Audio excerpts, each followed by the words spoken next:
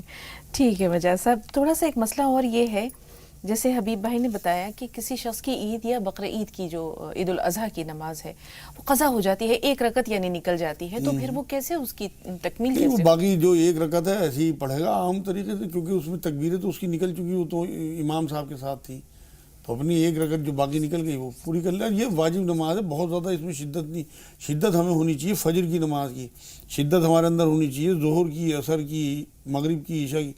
عید کی نماز جو ہے تو واجبات میں سے ہم فجر تو پڑھتے نہیں اور اس کے لیے بھاگے پھریں گے، ایک ہجوم اکٹھا ہوگا.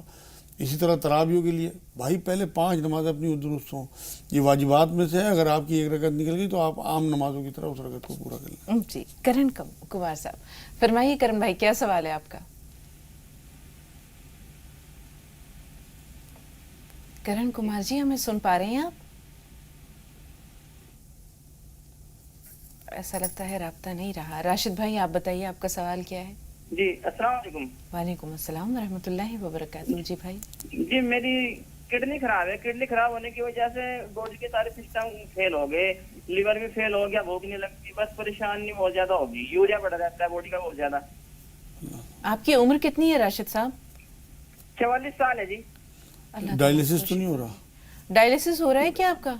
نہیں ڈائلیسس نہیں ہو رہا، بی پی زیادہ رہتا ہے، بس ہائی بلڈ پریشر بھی رہتا ہے. پیشاب ٹھیک ہے؟ پیشاب ٹھیک ہوتا ہے، بس زیادہ نہیں ہوتا لیکن ٹھیک ہوتا ہے. اچھا اچھا. شوگر نہیں ہے، شوگر نہیں ہے. اچھا ٹھیک ہے، تھوڑا سا انتظار. کہاں رہتے ہیں راشد بھائی آپ کہاں رہتے ہیں؟ ہم تو یو پی میں رہتے ہیں، سہارنپور میں. پھر چراغ تلے اندھیرا، تھوڑا انتظار. ایک کالر اور ہیں ان کو بھی لے لیں. حاجی صاحب بتائیں آپ کا سوال کیا ہے؟ اور مت کرو. جی جی بالکل کم کر دیں، بہت مہربانی. اب سوال بتائیے. ہلو. جی حاجی صاحب فرمائیے. یہ میرے والد اشفاق علی ہیں اور وہ بیمار، ان کے شریر میں درد رہتا ہے، قریب 10 سال ہو گئے ہیں. ٹھیک ہے. ہلو. جی جی پوری کیفیت بتا دیجیے ایک بار. بیمار ہیں ہاں اور وہ ان کا درد بند نہیں ہوتا، کافی ہم نے علاج کرایا ہے. ٹھیک ہے، کیا کیا جائے اس مجاز صاحب؟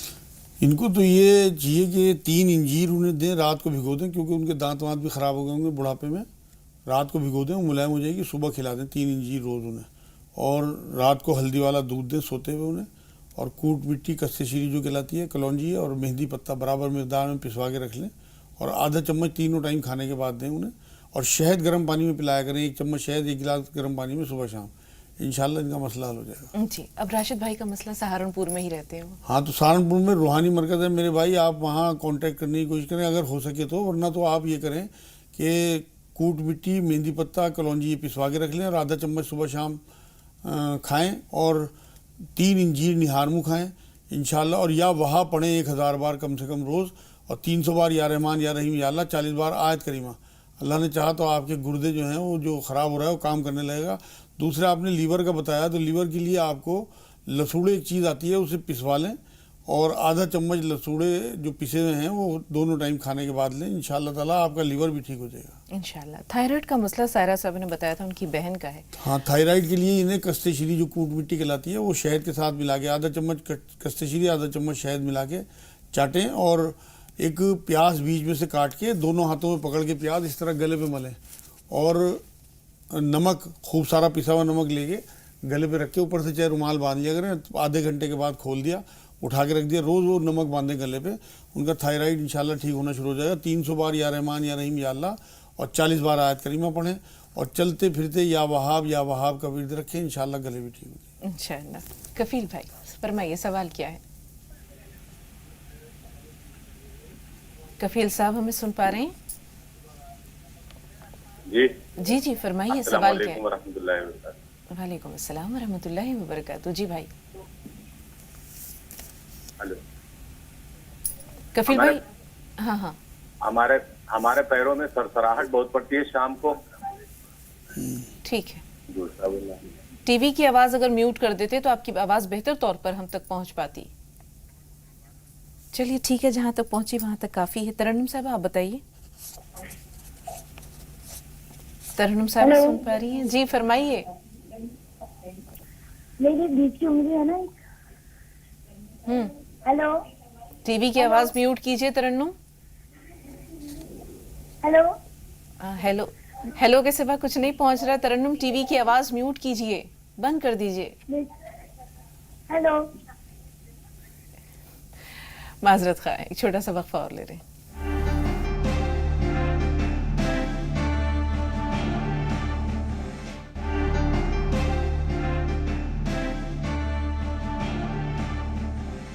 ناظرین, وقفے کے بعد ایک بار پھر آپ سب کو خوش آمدید کہتے ہیں. دو کالرز ہیں, راشدہ اور افروز انصاری. افروز تھوڑا سا انتظار. راشدہ صاحبہ سوال بتائیے.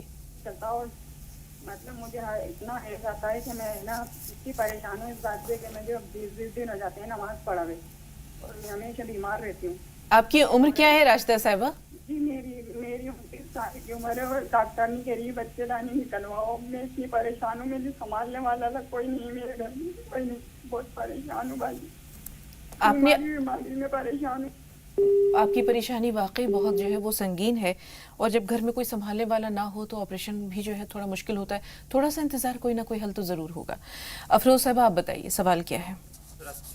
ہاں السلام علیکم. جی افروز صاحب فرمائیے. السلام علیکم. وعلیکم السلام ورحمۃ اللہ وبرکاتہ. جی بھائی. اور ہمارا 2-3 جگہ چمڑا میں ہے نا بایاں سائڈ میں چوٹنے لگتا ہے. کیا, کہاں چوٹ نہیں لگتی؟ پیر میں ہے, پیر کا نیچے حصہ میں, وہ جیسے کلائی کے اوپر میں جو ہوتا ہے اس جگہ پہ ہوتا ہے, اور ہاتھ کا ٹہنی کے پاس. وہاں کیا ہوتا ہے؟ مطلب وہ چوٹ نہیں لگتا, جیسے گرم بھی نہیں لگتا, سن ہو گیا ہے.